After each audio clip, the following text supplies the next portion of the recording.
What's up, everybody? My name is Wardell, and welcome to Chaos Gates. My wife is there too.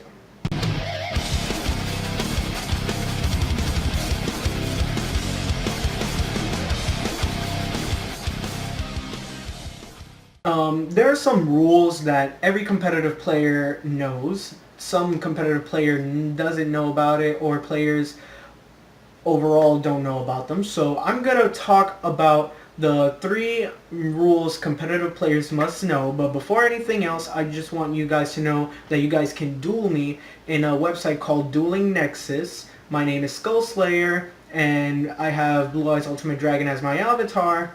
You can actually donate to this page to have custom avatars or card backs and their YDK file approval, so you can actually transfer your decks from Yu-Gi-Oh! Pro or Dev Pro, so you don't actually have to build your deck from scratch. So without further ado, let's get on with the 3 rulings that competitive players must know. And number 3, with the banishing priority.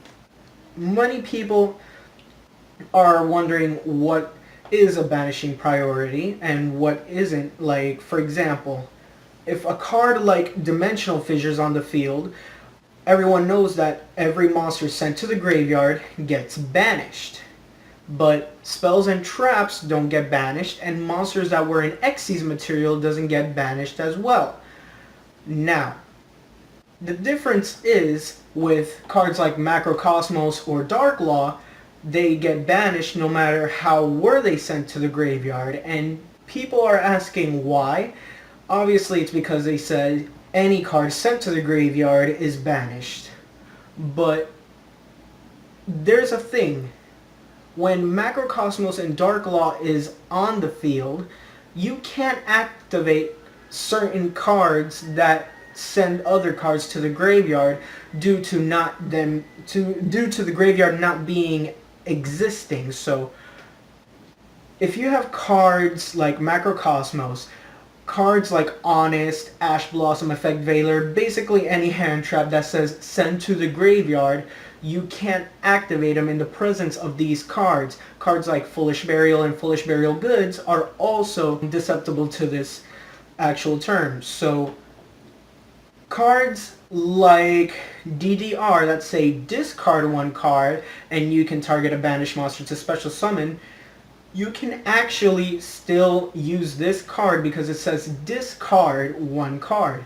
Cards like Honest and Ash Blossom say send 1 card or send this card to the graveyard.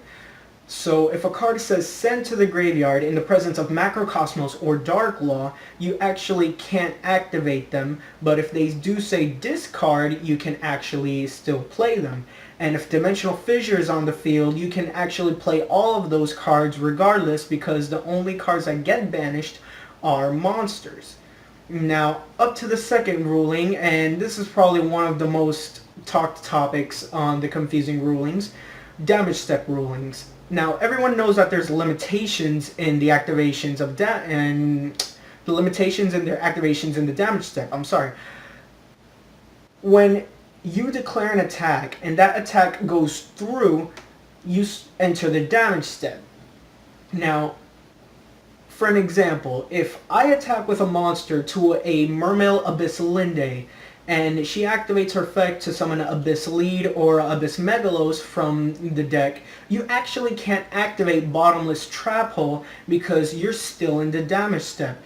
Other things that are a common thing, when you attack directly and your opponent special summons a Gores or a Tregoedia, you actually can't activate Bottomless Trap Hole to them because you're still in the damage step.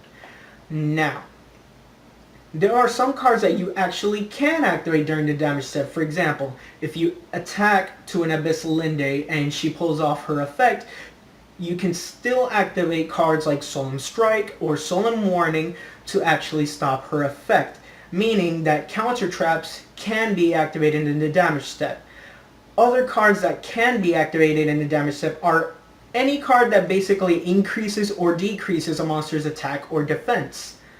So if you attack my monster and I have a Shrink, I can actually activate that Shrink during the damage step, or an Honest during the damage step, or Honest Neos, or Blackwing Kalu, and so on and so forth.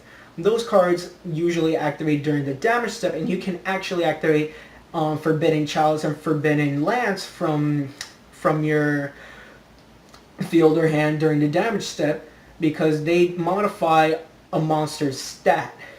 So basically the only cards you can activate are cards that change an attack or defense of a monster, counter traps, and spell speed 2 monster negations.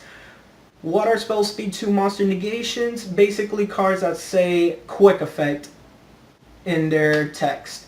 So cards like Natura Beast, Legendary 6 Samurai Shien, Odd Eyes Vortex Dragon, Shooting Quasar Dragon, so on and so forth, that they negate during either player's turn, they can actually still negate during the damage step. So if you attack in Mermelabis Linde and you have a Shooting Quasar on the field, you can actually negate her effect from special summoning from the deck.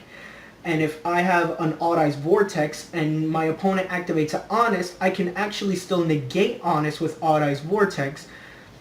So those are the 3 things you can actually play in the damage step.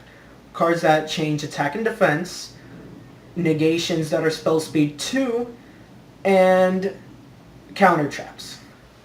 The most confusing ruling, at least for me, and I finally understand now, but I'm trying to make it so you guys can understand, are when a card misses timing. Now, this is probably a very hard thing for you to actually concept, but here's how the easiest way I can explain it.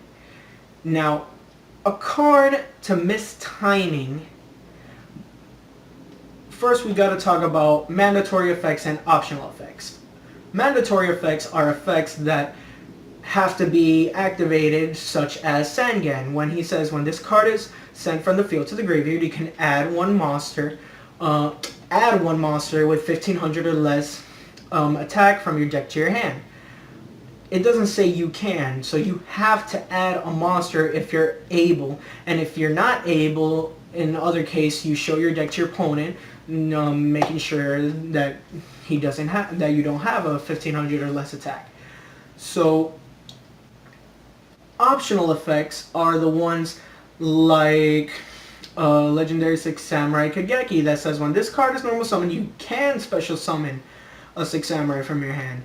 Or cards like Shadow Mist that says you can add an elemental hero. Now, those are the things. Most cards that are you can are the ones that misses timing, because mandatory effects have to happen.